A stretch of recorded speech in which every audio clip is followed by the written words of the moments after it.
Assalamualaikum warahmatullahi wabarakatuh. Sobahul khair. Kaifa halukum? Selamat pagi kakak-kakak. Bagaimana kabarnya hari ini? Miss berharap semuanya dalam keadaan sehat, baik, dan siap untuk mengikuti pembelajaran hari ini. Sebelum Miss mulai pembelajaran hari ini, kita berdoa dulu ya. Bismillahirrahmanirrahim. Rabbi zidni ilman warzuqni fahman birahmatika ya arhamar rahimin. Kakak-kakak sekarang silahkan buka buku paket tematiknya. Kita akan belajar di tema D, subtema 2, pembelajaran 1 dan 2 ada di halaman 28 sampai 36. Simak baik-baik ya kak. Sebelumnya di subtema 1 kita sudah mempelajari tentang hidup bersih dan sehat di lingkungan rumah.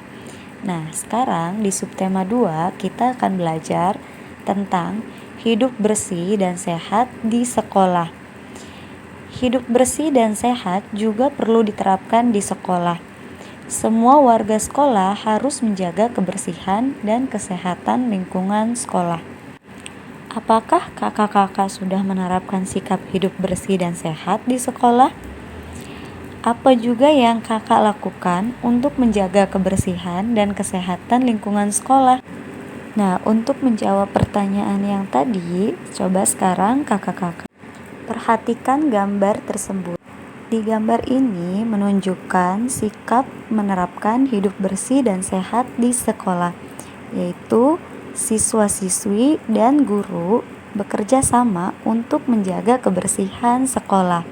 Contoh kegiatan yang dilakukan untuk menjaga kebersihan dan kesehatan lingkungan sekolah yang dilakukan pada gambar tersebut, yaitu yang pertama, menyapu halaman sekolah, kemudian membuang sampah pada tempatnya, dan menyiram tanaman sekolah. Nah, kira-kira kakak-kakak di sini sudah menerapkan sikap tersebut atau belum?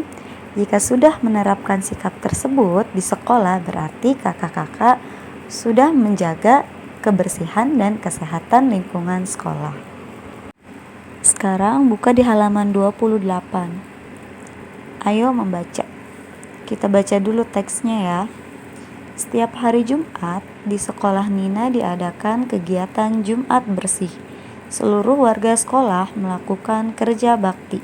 Lantai kelas disapu. Lantai kelas juga dipel. Lemari buku dibersihkan dari debu dengan kemoceng. Air di vas bunga diganti. Papan tulis dihapus. Kaca jendela dibersihkan menggunakan lap. Halaman kelas disapu menggunakan sapu lidi. Setelah dibersihkan, sekolah menjadi rapi. Lantai, meja, dan jendela tidak berdebu lagi. Setelah selesai, semua alat kebersihan disimpan lagi di tempatnya. Sekolah yang bersih membuat siswa nyaman belajar. Nah, teks ini menjelaskan tentang kegiatan-kegiatan yang dilakukan oleh siswa-siswi untuk menjaga kebersihan dan kesehatan lingkungan sekolah. Sekarang perhatikan gambar di halaman 29. Nah, sekarang kita akan belajar mengamati sebuah gambar yang menunjukkan lingkungan yang bersih dan lingkungan yang tidak bersih. Nah, dalam mengamati suatu gambar ini, kita harus tahu dulu ciri-ciri dari lingkungan yang bersih dan lingkungan yang tidak bersih. Ciri-ciri dari lingkungan yang bersih, yang pertama yaitu tidak ada sampah yang berserakan dan tidak ada kotoran. Kemudian rapi. Sedangkan ciri-ciri lingkungan yang tidak bersih atau kotor kebalikan dari lingkungan yang bersih. Contohnya ada sampah berserakan, kotor, dan berantakan. Nah, sekarang kita akan belajar menirukan gerakan sehari-hari dalam bentuk tarian. Contohnya di sini gerakan saat mengelap kaca. Gerakan mengelap kaca yang diubah ke dalam bentuk tarian, contohnya yang pertama gerakan kepala, kemudian gerakan tangan, dan yang terakhir gerakan kaki melangkah ke samping. Nah, itu tadi gerakan sehari-hari yang diubah ke dalam bentuk gerakan tarian. Selanjutnya, kita akan belajar mengelompokkan segitiga dan segi empat berdasarkan banyak sisi, sudut, dan titik sudut. Nah, kita bisa lihat di gambar ini merupakan gambar segi empat. Contohnya yaitu pada bentuk jendela. Segi empat ini banyak sisinya ada 4, sudutnya ada 4, dan titik sudutnya itu ada 4. Jadi yang sisinya ada 4 itu kita masukkan ke dalam segi 4. Selanjutnya yaitu segitiga. Kalau segitiga ini banyak sisinya ada 3, sudutnya ada 3, dan titik sudutnya ada 3. Penjelasan sisi, sudut, dan titik sudut sudah dibahas di pembelajaran sebelumnya. Jadi jika kita ingin mengelompokkan suatu bentuk ke dalam segitiga dan segi 4, kita hitung jumlah sisinya saja ya Kak. Nah, sekarang buka halaman 33. Di sini ada teks sekolah yang bersih. Sekolah Nina bersih dan nyaman. Setiap hari kelas dibersihkan. Semua siswa piket kelas secara bergiliran. Bagian luar kelas juga selalu bersih. Halaman kelas disapu, tanaman dirapikan, tidak ada sampah yang berserakan, tempat sampah ditutup agar tidak dihinggapi lalat. Rumput di lapangan dipangkas dengan rapi. Siswa dapat berolahraga dengan nyaman di lapangan. Berolahraga bisa menyehatkan badan. Lingkungan sekolah yang bersih baik untuk kesehatan. Nah, dari teks ini kita bisa ambil kesimpulan bahwa sekolah yang bersih bisa membuat kita menjadi nyaman saat belajar, terutama saat berolahraga, sehingga badan kita pun akan sehat kalau misalkan lingkungan kita juga bersih.